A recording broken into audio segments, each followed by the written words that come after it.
छत्रपती शिवाजी महाराजांच्या 395व्या जयंतीचा उत्साह नागपूरसह सोलापुरात हजारो शिवभक्तांच्या उपस्थितीत शिवजन्मोत्सवाचा पाळणा सोहळा। अनेक ठिकाणी शोभायात्रा, पदयात्रा, विविध कार्यक्रमांचं आयोजन।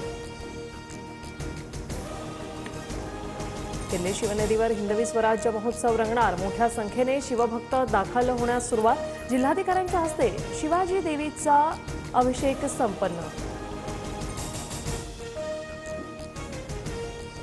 उद्धव ठाकरे मुख्यमंत्री झाले नसते तर शिवसेना फुटली नसती हे खरंय।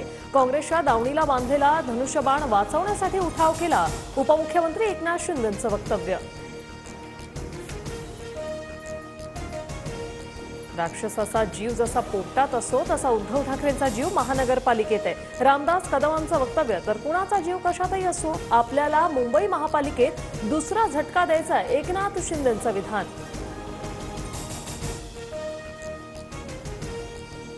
जितेंद्र जनावळेंचा शिंदेंच्या शिवसेनेत पक्षप्रवेश। ठाकरेंना पहिली मशाल देणाऱ्या जनावळेंच्या हाती आता धनुष्यबाण। उपमुख्यमंत्री शिंदेंची प्रतिक्रिया।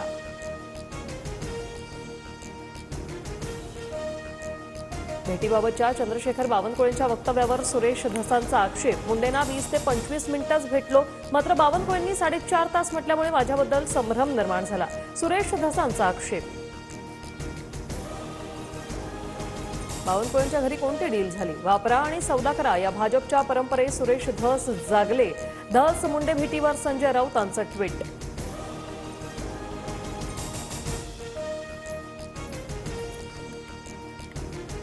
उपमुख्यमंत्री असताना मीही वैद्यकीय कक्ष चालवायचो। उपमुख्यमंत्र्यांचा वैद्यकीय कक्ष असणं यात काहीही गैर नाही।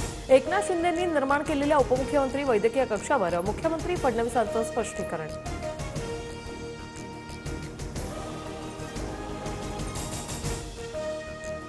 छत्रपती संभाजी महाराजांबद्दलची आक्षेपार्ह माहिती हटवा। फडणवीसांच्या निर्देशानंतर महाराष्ट्र सायबर सेलची विकिपीडियाला नोटीस।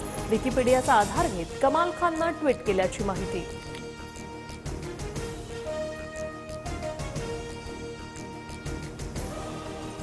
संदीप नाईक पुन्हा भाजपमध्ये घरवापसी करणार। विधानसभा निवडणुकीपूर्वी संदीप नाईकांनी पवार गटात प्रवेश केला होता।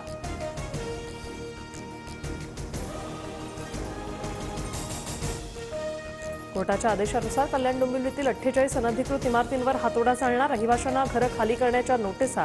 आम्ही कायद्याचं पालन करणार, महापालिका आयुक्तांची ही भूमिका।